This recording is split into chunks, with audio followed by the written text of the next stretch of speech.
Pertama kali terbesit Pak dengan kondisi sekarang tuh seperti apa sih kota Cirebon tuh Pak dalam pandangan Bapak? Ya memang harus diakui 10 tahun terakhir ini saya melihat agak stagnan ya. Secara umum lah itu programnya Bapak tuh akan seperti apa gitu yang membuat kota Cirebon tuh Pak? Boleh dibocorin nggak Pak? Secara umum memang ada beberapa hal, terutama masalah kebersihan. Kira-kira Bapak punya solusi apa nih Pak untuk masalah kenakalan remaja nih Pak? Salah satu adanya berkembangnya kenakalan remaja adalah sarana. Saya punya keinginan kira-kira setiap kecamatan di kota Cirebon itu punya tempat interaksi seperti Bima nantinya gitu. Bagaimana menciptakan agar kawasan pesisir menjadi kawasan pemukiman vertikal, sehingga pantai bisa terlihat oleh orang yang lewat di jalan Semandikut. Pemirsa Radar Cirebon, jumpa lagi di podcast kali ini yang kita namai Menuju Balai Kota, karena secara berseri kita akan menghadirkan beberapa bakal calon wali kota yang digadang-gadang bakal maju dan mengikuti tahapan tentunya ya, sampai nanti akan ada calon-calon yang sudah berpasangan. Nah, hari ini saya sudah bersama Bapak SBH, akrabnya disapanya Pak SBH gitu ya Pak ya. Iya. Beliau ini sekarang anggota DPRD Provinsi Jawa Barat, dan namanya di survei yang dilakukan Radar Cirebon itu bukan beberapa kali, selalu muncul gitu di beberapa daerah yang kita survei gitu. Nah, Pak SBH sendiri sudah mendaftarkan ya Pak posisinya Pak untuk melalui penjaringan itu di partai Gerindra ya. Gerindra. Nah, mungkin saya sebelum lebih jauh Pak, mungkin kenapa Pak ya kemudian memutuskan akhirnya di Partai Gerindra? Ya karena kan kita Partai Demokrat kan ambil asumsi 2 atau 3 kursi posisinya, sehingga kan kita tentunya mencari partai yang jumlahnya bisa melengkapi untuk bisa menjadi lolos dalam syarat pencalonan. Kalau misalnya kita mencari partainya yang sama dengan Demokrat 3 ya tentu juga masih kurang kan. Sehingga itu pertimbangan saya kenapa saya mendaftar di Gerindra. Nah, kalau Bapak sendiri Pak itu tercetus misalnya untuk mulai ya udahlah saya mau nyalon di kota gitu. Bapak kan lamanya di provinsi nih Pak sebagai anggota dewan. Kenapa Pak akhirnya memutuskan untuk itu? Karena saya usia sudah semakin tua. Sudah menginjak di angka 5. Masih muda Pak. Sehingga saya cukup merasa udahlah saya pengen tinggal di kampung halaman aja lah. Dalam arti di kota sendiri. Di kota sendiri. Yang tidak perlu jauh-jauh ke Bandung lagi gitu kan, ingin fokus di. Berarti sementara ini masih bolak-balik Iya, Bandung, masih bolak-balik. Pak Bapak kan dikenal juga sebagai pengusaha ya Pak ya. Pengusaha di ya banyak sektor lah kayak gitu Pak. Apa sih Pak yang membuat Bapak akhirnya tertarik ke katakanlah terjun di politik gitu? Sebetulnya kan saya itu memang dari kecil sudah didoktrin sama bapak saya almarhum. Itu Bapak kecil di Cirebon Pak? Saya di Indramayu Mas. Oh di Indramayu. Saya lahir di Indramayu, besar di Indramayu, SMA di Bandung, kuliah di Bandung. Oh berarti mulai SMA sudah di Bandung? Iya. Jadi karena saya didoktrin sama bapak saya almarhum ketika itu untuk menjadi kayak Bung Karno. Karena kebetulan saya tanggal lahirnya hampir sama. Bung Karno 6 Juni, saya 9 Juni. 9 Juni. Iya, sehingga bentar lagi Pak ulang tahun. Bentar lagi ulang tahun. Insya Allah. Jadi memang saya ditakdirkan dicita-citakan oleh bapak saya bagaimana kamu seperti Soekarno. Sehingga saking berobsesi seperti itu sampai sekolah pun saya harus masuk ke sipil ITB. Karena mengikuti jejak Bung Karno. Karena Bung Karno kan di teknik sipil ITB, sehingga saya pun juga harus masuk teknik sipil ITB dan berhasil sesuai dengan cita-cita keinginan daripada bapak saya. Nah, sekarang ketika di politik pun ya memang akhirnya saya mengikuti jejak Bung Karno kan, menjadi politisi gitu kan. Karena memang dari SMP saya pernah jadi ketua OSIS, kan, sudah lama sering berorganisasi. Di SMA juga, di Dewan Mahasiswa juga. Nah itu kan buah daripada saya berorganisasi dari dini gitu. Dan itu membuat saya hobi, menjadi hobi dalam berorganisasi. Tentunya ketika di politik, organisasi yang bisa langsung menyentuh kepada kepentingan masyarakat. Pak, kalau boleh tahu Indramayunya di mana Pak waktu dulu Pak? Saya Indramayu itu tinggal di Randu Gede. Kecamatannya Pak? Kecamatan Indramayu, Oh, di Kelurahan kota ya. Margagadi. Persis depan alun-alun Oh. Indramayu. Ketika SMP masih di Indramayu, SMA baru saya ke Bandung. Dan kuliah menamatkan pendidikan S1 saya di Bandung, dan S2 saya juga di Unpad. Ya, berarti sampai SMP tuh di Indramayu, baru setelah itu di di Bandung ya Pak? Ya, remaja saya kan Iya, remaja saya di Itu Bapak pernah kerja dulu atau langsung punya sejak usaha Pak? kuliah. Saya kerja dulu. Saya kerja dulu di konsultannya dosen di Sukaluyu, di ITB juga. Setelah itu sempat juga bekerja di perusahaan asuransi, di MAA, di Bakri Life. Nah, setelah itu bikin perusahaan sendiri. Dimulai dari usaha apa Pak? Konsultan. Dari konsultan dulu? Konsultan. Karena kebetulan saya pernah kerja di dosen itu sebagai staf konsultan, sebagai magang juga, pelatihan juga, sehingga akhirnya saya setelah 3 tahun bekerja, saya memberanikan diri bikin perusahaan konsultan di Indramayu sampai tahun 2008. Setelah terjun politik tahun 2007, saya menyatakan berhenti dari perusahaan konsultan itu yang Bapak dirikan sendiri itu? Iya. Karena kan kaitannya dengan proyek pemerintah gitu kan, sehingga saya putuskan tidak mau terlibat dalam proyek pemerintah karena saya sudah terjun di dunia politik. Iya Pak. Kalau Bapak kan ini kan akhirnya memilih ya udahlah saya mau akan mengabdi di Kota Cirebon gitu Pak, menjadi wali kota. Apa sih Pak yang pertama terpikir tuh Pak melihat Kota Cirebon tuh Pak secara umum? Saya dulu memang dari kecil itu mainnya di Kota Cirebon, dari zaman bapak saya pasti ada. Mainnya ke Gunung Sari, ke Ciperna. Belum ada mall tapi kan waktu itu ya. Belum ada mall. Ya masih ada semacam ya Pasar Balong ya, Matahari gitu kan. Di Pasar Balong. Jadi ya hampir ke Cirebon tuh rutin. Seminggu 3 kali, 4 kali. Jadi bukan kayak asing gitu kan. Walaupun saya tinggal di Indramayu ketika itu, tapi anak orang tua juga ada urusan ke Cirebon, saya ke Cirebon. Nah, yang pertama kali terbesit Pak dengan kondisi sekarang tuh seperti apa sih Kota Cirebon tuh Pak dalam pandangan Bapak? Ya memang harus diakui 10 tahun terakhir ini saya melihat agak stagnan ya. Stagnan. Iya. Artinya tidak akan ada kemajuan lah. Beda dengan sebelumnya mungkin ya.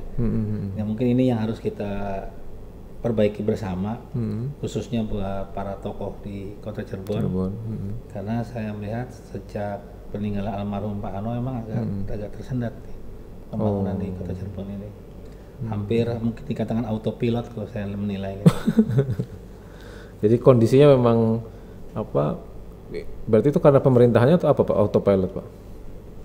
Ya bisa jadi karena pemerintahnya yang kurang maksimal berjalan, karena banyaknya persoalan-persoalan, mungkin juga karena COVID juga bisa 2 tahun terhenti sehingga anggaran yang harusnya digunakan untuk anggaran pembangunan ini tersedot untuk anggaran kesehatan gitu kan. Nah kalau bicara ini kan mencalonkan sebagai ya sekarang masih bakal calon posisinya, ya itu kan berharapnya akan ke tahap berikutnya gitu sampai menemukan koalisi dan benar-benar ada pasangan gitu ya Pak.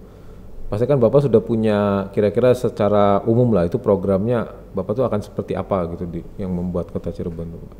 Boleh dibocorin nggak Pak? Secara umum, memang ada beberapa hal terutama masalah kebersihan. Kebersihan. Ya.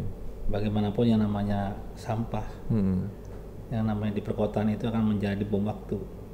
Ketika kita menangani sampah itu hanya setengah hati. Karena kan dengan padatnya jumlah penduduk yang terus setiap tahun akan bertambah, penanggulangan sampah di Kota Cirebon ini kan harus ditangani secara serius. Karena luas wilayah yang kecil, ditambah dengan jumlah penduduk yang padat, ditambah jumlah sampahnya juga yang akan makin banyak. Nah tentunya harus ditangani dengan serius kan. Karena ketika sampah itu hanya dianggapnya hanya sekedar ya kotoran, tetapi tidak ditangani dengan baik, ya itu akan menjadi bom waktu untuk apa Pak yang kira-kira akan dilakukan Pak untuk sampah itu Pak? Ya kalau kita lihat dari programnya pemerintah Jakarta, saya contohkan itu ya, yang sudah memiliki di Bantar Gebang itu, yang sudah memiliki sarana jadi listrik gitu. Ya menjadi energi lain gitu. Ini kan menjadi contoh yang bisa kita lakukan mestinya. Walaupun mungkin anggarannya kan bisa besar. Tetapi saya kira kalau bicara perkotaan kan tidak hanya Cirebon. Ini akan menjadi masalah perkotaan-perkotaan yang lain. Ya. Sehingga pemerintah provinsi, pemerintah pusat juga berkepentingan untuk memikirkan kota-kota di seluruh Indonesia. Gitu. Berarti nomor satu ini masalah sampah ya yang Bapak lihat. Ya, yang kaitannya mungkin perlu kenapa nama sampah? Karena kaitannya dengan kebersihan lingkungan kan. Betul, betul. Kalau bicara kota, ya harus bersih, harus hijau. Iya, iya, iya. Jadi kan tidak hanya sekedar jalan, tidak hanya sekedar trotoar, tapi kan bagaimana juga hal-hal itu juga sudah menjadi ya harus dilaksanakan. Pekerjaan rutin lah itu ya. Copy paste yang harus tetap diperbaiki terus. Tetapi ada sesuatu yang lain. Contoh misalnya kemacetan, transportasi. Itu juga sama bawa waktu. Ya betul. Ya kan?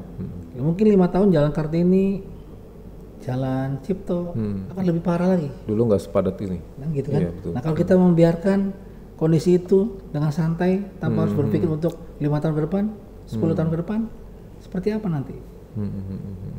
Iya kan? Iya, iya. Menanti kan harus kita persiapkan untuk generasi yang akan datang. Bahwa jalan Kartini, jalan Cipto misalnya, jalan Siliwangi akan semakin padat nanti. Iya, iya. Pak, ini saya ada pertanyaan sih Pak, tapi kayaknya bagus juga kalau buat program wali kota.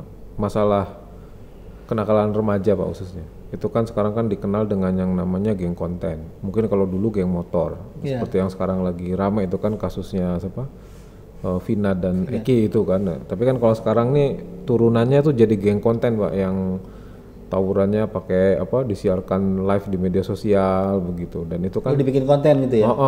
Bahkan hampir setiap minggu selalu ada kejadian Pak. Nah, kira-kira Bapak punya solusi apa nih Pak untuk masalah kenakalan remaja nih Pak? Salah satu adanya berkembangnya kenakalan remaja adalah sarana, prasarana untuk membuang energi mereka. Misalnya sarana olahraga, ya kan? Sarana olahraga kan harus lebih berbanyak lagi, sehingga mereka kalau misalnya mereka memang senangnya balap, ya kita harus siapkan juga misalnya tempat-tempat sirkuit yang minimal untuk melampiaskan emosinya mereka atau melampiaskan hobinya mereka, kan begitu kan, sehingga tidak liar kemana-mana gitu. Dan kita akan bekerjasama dengan pihak kepolisian, pihak terkait gitu kan, untuk bisa agar generasi muda kita ini juga punya tempat sarana yang sangat baik untuk mereka. Ya, contoh kita lihat di Bima aja kumuh. Iya betul. Padahal kita sudah diberi lahan. Nah ini boleh Pak, punya rencana apa Pak? Barangkali Bapak kan pengusaha konsultan, punya basic lah kayak begitu, untuk yang punya rencana apa Pak? Iya, Bima ke depan itu kita harus tata benar-benar Mas. Karena sebetulnya kita sudah bersyukur kita sudah diberi lahan. Sudah dihibahkan bahkan ya. Sudah menjadi milik kita, sehingga kan kita tinggal menata, mengelola bagaimana kita bekerja sama bisa dengan BUMN atau pihak swasta nasional untuk apa? Untuk menata itu menjadi CSR-nya mereka kita ambil untuk bisa merapikan sarana yang sudah ada di luar anggaran pemerintah gitu. Itu perlu, menurut Bapak perlu ada. Kalau sekarang kan tidak ada badan pengelola ya Pak, jadi kan bisa hanya tanggung jawab khusus ya. Hanya tanggung jawab dinas kan kalau sekarang itu kan. Memang idealnya harus ada badan pengelola khusus yang mengelola itu. Seperti kayak Senayan gitu kan. Iya betul. Kan ada pengelolanya khusus gitu. Nah seharusnya kita juga bisa bikin di Bima itu harusnya bisa ya. Bisa. Kan kita lihat mas kumuhnya seperti apa. Kan nggak ada yang ngurus itu jadi kan. Padahal dekat dengan radar loh tempatnya. Iya, dekat rumah saya juga. Tapi sayang ya begitulah.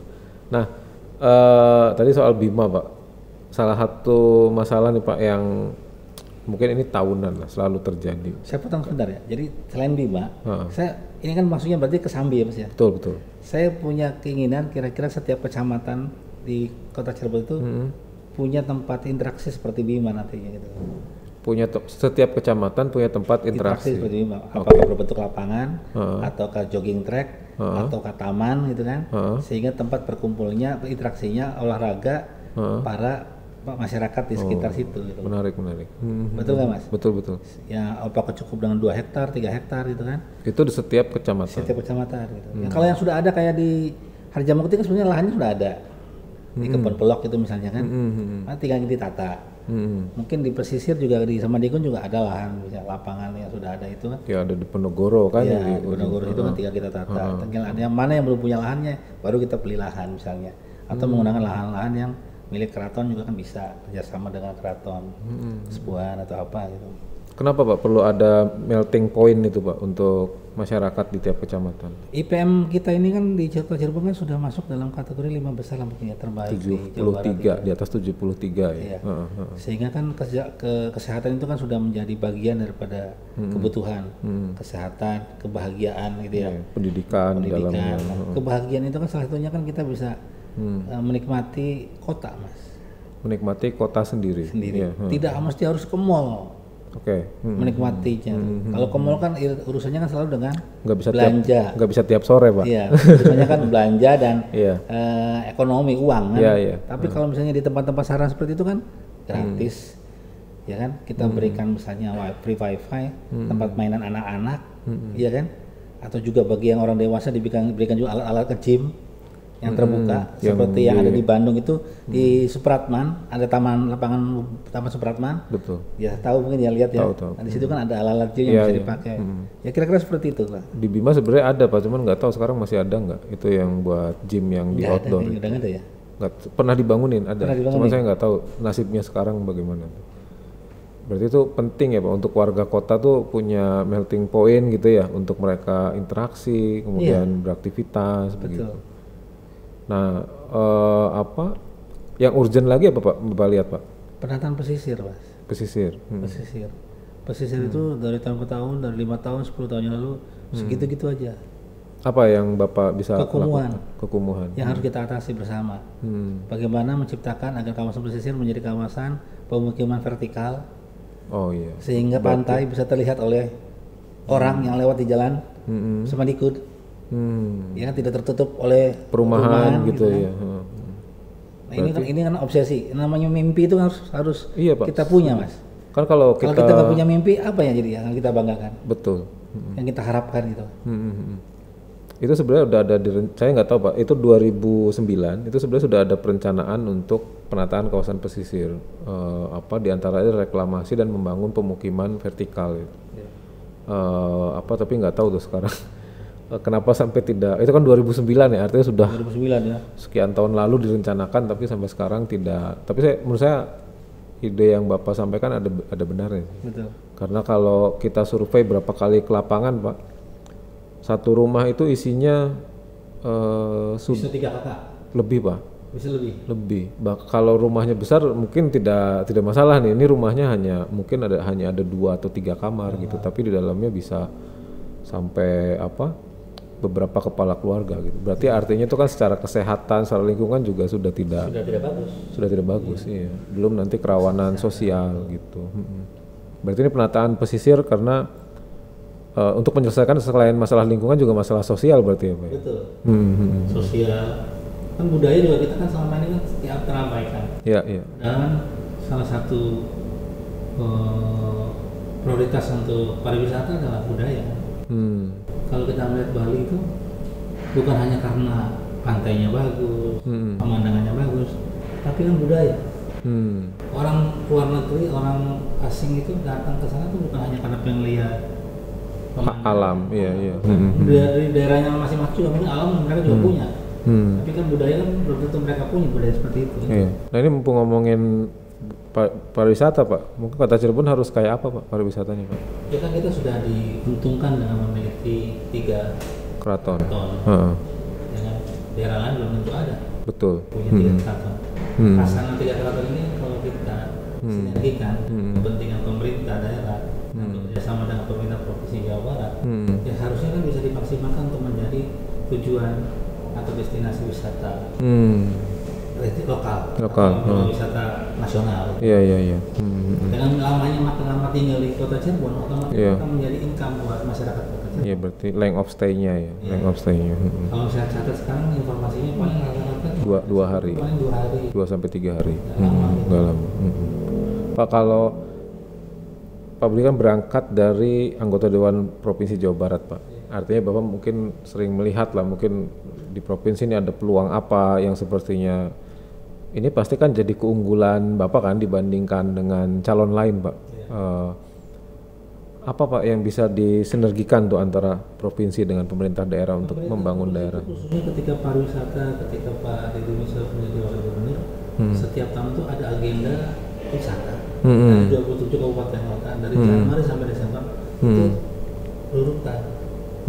Berurutan misalnya di bulan Januari daerah di kota apa, kabupaten mana. Jadi buat jadwal untuk wisatawan asing gitu kan. Oh, calendar of event tapi di kabupaten kota gitu yang ada di provinsi. Yang mengelola, yang memanage provinsi kan gitu kan. Sehingga provinsi itu mengundang wisatawan asing itu udah punya roadmap jadwal. Ya, tadi saya mau kembali Pak soal Bapak kan punya rencana. Menurut saya sangat menarik ya Pak ya, untuk setiap kecamatan tuh punya punya tempat lah gitu untuk interaksi gitu. Itu bentuknya berupa apa? Kan ada sarana olahraga dan lain-lain gitu ya Pak ya. Nah, apakah itu bisa menjadi solusi juga untuk masalah sosial Pak yang ada di kota Pak? Itu bisa menjadi solusi masalah sosial walaupun tidak 100%. Tetapi kan itu mengurangi. Ya kan? Karena masalah sosial yang paling utama adalah tentunya adalah kedisiplinan juga dari masyarakat sendiri. Ya, tentunya kedisiplinan itu ditumbuhkan, diciptakan oleh pemerintah yang sebagai orang tua untuk memimpin kepada masyarakat. Iya, oke. Menarik. Nah, ini saya meminta respon Pak. Kita udah jalan hampir 5 minggu ya survei Pak. Namanya Pak SBH ini selalu muncul di survei kita meskipun ya belum tinggi-tinggi banget lah gitu ya. Apa Pak respon Bapak Pak terhadap itu Pak? Ya, kalau saya menilainya bahwa berarti masyarakat sudah banyak yang mengenal saya, sudah tahu saya. Walaupun mungkin juga banyak yang masih belum tahu. Saya kira ketika sudah mengerucut kepada 3 atau 4 pasang mungkin juga akan mulai kesorot. Kalau sekarang kan karena masih bakal calon ya. Jadi kan orang juga masih ada yang banyak bertanya-tanya, ini Pak SBH serius apa enggak? Maju kan, pertanyaan itu juga banyak datang ke saya. Nah, serius enggak Pak? Kalau saya boleh tanya. Ya, namanya politik itu bisa serius bisa tidak Mas. Gimana artinya tuh Pak? Semuanya kembali kepada dinamika politik, terus juga garis tangan. Ya betul kan, karena kan kalau bicara calon presiden aja kemarin kan banyak, tapi kan akhirnya kan cuma 3 orang yang maju serius gitu. Ya betul. Nah, sama saya kira nanti calon wali kota aja udah 25 kan tadi. Ya bakal calon. Dari 25 itu kan juga akan mengkerucut kepada 3 atau 4. Mungkin hanya 3-4 pasang. Nah, kalau idealnya menurut Bapak berapa pasang Pak untuk pilkada Kalau Kota lihat situasi angka sekarang ini bisa 4 pasang menurut saya. Malah bisa 4 pasang. Iya. Sejelek-jeleknya 3 lah. Setidaknya 3. Setidaknya 3 ya. Nah, itu kompetisinya akan lebih sulit mana Pak ketika misalnya hanya 2 dengan 3 atau 4? Saya sih kalau menyarankan lebih baik banyak pasangan, biar masyarakat punya banyak pilihan, punya banyak opsi. Ketika hanya dengan 2 pasangan akan dihadapkan dengan pilihan yang sangat sedikit dan akhirnya bisa tidak mau suka tidak suka, tidak ini hanya ini. Kalau dengan 4 pasang berarti kan masyarakat benar-benar bisa ada opsi-opsi lain.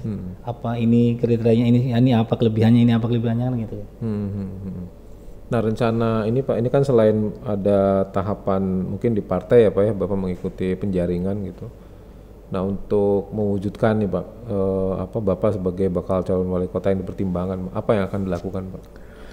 Ya, saya akan mengikuti semua aturan yang ada di internal partai tersebut untuk bisa mendapatkan dukungan atau rekom dari partai tersebut, sehingga saya tentunya akan mempersiapkan diri agar dan selalu melakukan komunikasi politik dengan partai tersebut.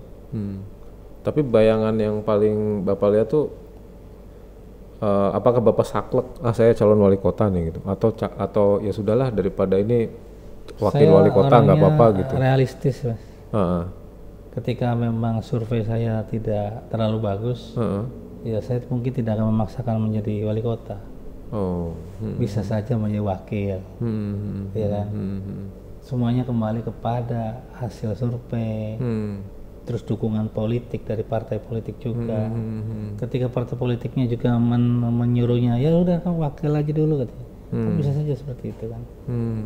Tapi kok Pak Budi berarti harus mundur ya Pak ya? Kalau misalnya nanti posisinya apa namanya mengerucut gitu ya dan harus mengikuti tahapan Kan kebetulan saya pensiun juga nanti bulan Agustus sudah. Oh Agustus sudah off ya. Jadi ketika saya mendaftar tuh sudah selesai. finish, ya. Oh menarik berarti. Jadi apa namanya tidak terlalu panjang ya Pak ini. Kalau keluarga udah ini Pak, Ya, udah apa namanya mungkin dari istri atau apa gitu sudah mendukung. gitu atau Ya, ngerem gitu. Ini yang masih belum 100%.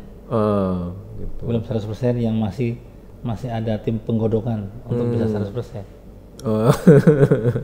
Tapi kalau istri udah bulat mendukung. Belum 100%. Belum 100%. Oh iya. Berarti masih harus meyakinkan ya. Pak? Harus meyakinkan.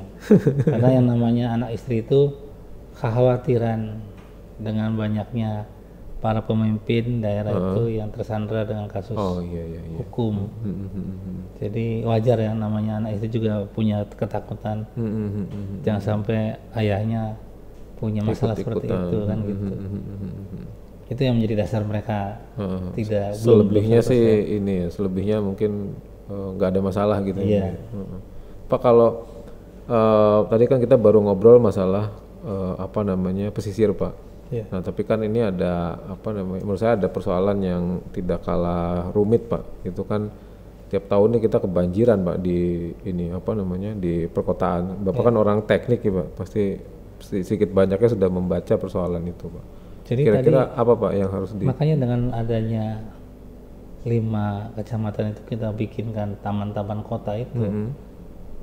Salah satunya adalah untuk penyerapan air hujan kan gitu. Salah satunya. Apalagi kalau misalnya kita bisa membuat satu kayak embung di kota. Ya danau gitu. Danau di kota gitu kan. Ini kayaknya mimpi ya. Yang artinya membuat danau di kota seperti yang ada di Waduk Pluit misalnya gitu kan, atau di Sunter, ya kan. Nah itu kan sebetulnya di Indonesia itu rata-rata setiap kotanya itu belum pernah memiliki punya yang namanya daerah reservoir untuk penampungan air hujan, ya kan. Dengan banyaknya gedung-gedung, tetapi kalau di daerah kota-kota luar negeri Mas, rata-rata di kota itu sudah punya danau buat parkir air ketika hujan. Nah kota-kota di Indonesia itu rata-rata hampir belum banyak yang memiliki seperti itu. Karena pemikirannya danau air itu malah dianggapnya tempat pembuangan sampah. Beda kalau di luar negeri itu menjadi daerah wisata kan. Sungai, kanal itu menjadi daerah wisata gitu. Kalau kita kan sungai aja, pinggir isinya sungai itu apa tuh namanya? Sempadan. Iya sempadan. Tempatnya diisi sama pedagang-pedagang kan gitu. Iya. Jadi kan masyarakat tidak bisa menikmati, belum bisa menikmati bagusnya baiknya sungai gitu. Nah ini memang perlu waktu untuk menyadarkan kita semua bahwa sungai itu bukan hanya sekedar untuk pembuangan sampah, tapi sungai itu adalah tempat bisa untuk menjadi transportasi, bisa untuk menjadi sarana wisata. Gitu. Ini ada mungkin saya pertanyaannya apa namanya lebih ke ini kan sekarang ada master plan ya Pak, namanya Rebana Metropolitan itu kan salah satu diantaranya kan kota Cirebon Pak. Iya. Memang sudah di setting kota Cirebon akan jadi seperti ini, kemudian Kuningan untuk pariwisata gitu. Nah kota Cirebon itu kan kawasan penunjang Pak untuk apa? Rebana Metropolitan itu Pak. Nah menurut Bapak tuh apa yang masih belum dioptimalkan Pak dari konsep itu oleh kota Cirebon sekarang ini Pak? Kota Cirebon itu secara ekonomi, pertumbuhan ekonomi kan sudah baik Mas. Dan Cirebon itu adalah pusat daripada wilayah Presidenan Cirebon, yang mana di dalamnya ada Kuningan, ada Kota Cirebon, ada Indramayu dan Majalengka. Hampir semua 4 kawasan itu pasti datangnya ke kota Cirebon, ya kan? Padahal di daerahnya masing-masing juga sudah ada tempat wisata, sudah ada pertokoan, tapi tetap kayaknya belum afdal kalau mereka dalam 1 minggu itu tidak ke Cirebon gitu. Sehingga kota Cirebon ini bisa dikatakan menjadi pusat perdagangan di wilayah Cayu Majakuning.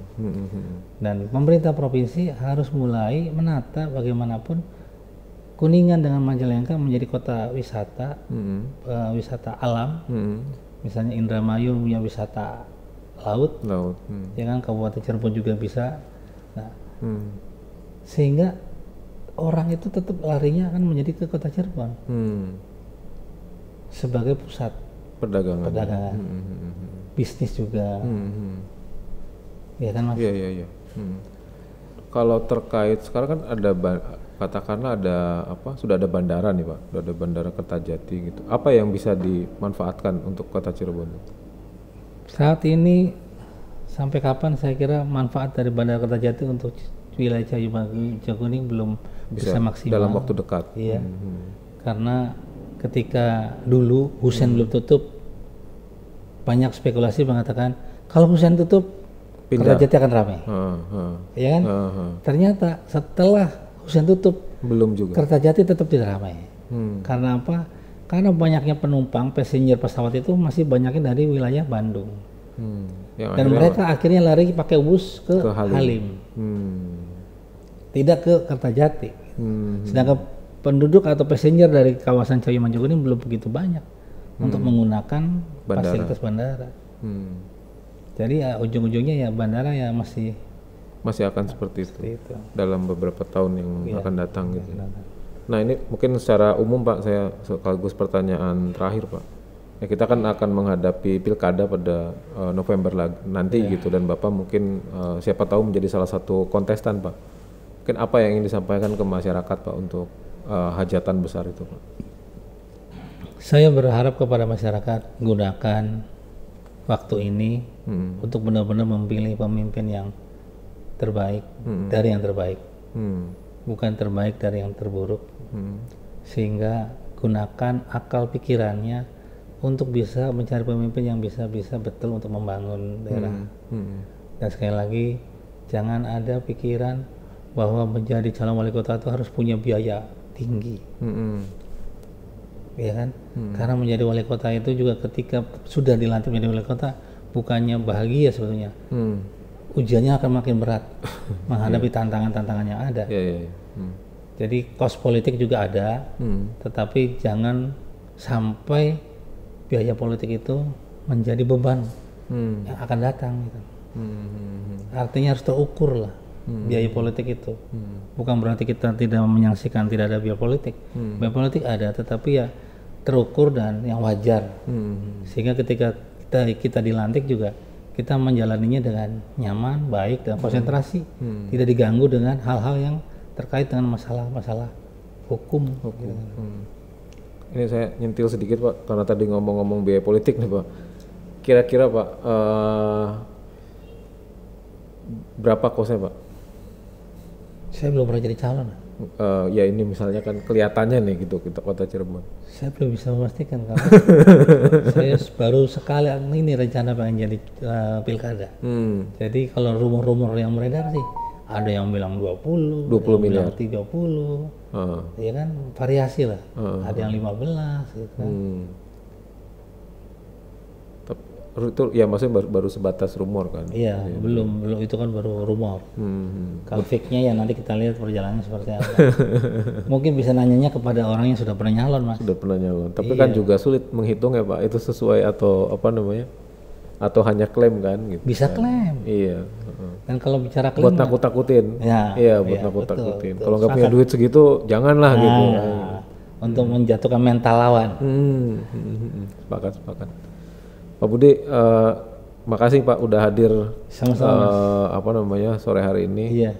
Saya sih inginnya nanti kita nyambung lagi Pak, ngobrol lagi karena boleh, mungkin ada beberapa yang tadi perlu kita pertajam tuh kayak rencana Bapak menghadirkan ada pusat-pusat keramaian di tiap kecamatan. Saya kira itu sesuatu yang saya langsung tertegun gitu. Menarik benar kalau memang itu bisa terwujud ya gitu. Karena kan kalau di perkotaan relatif semuanya itu public service sudah lebih bagus daripada di daerah yang lain gitu. Mungkin perlu sifatnya bagaimana yang membuat warga itu bahagia gitu. Betul.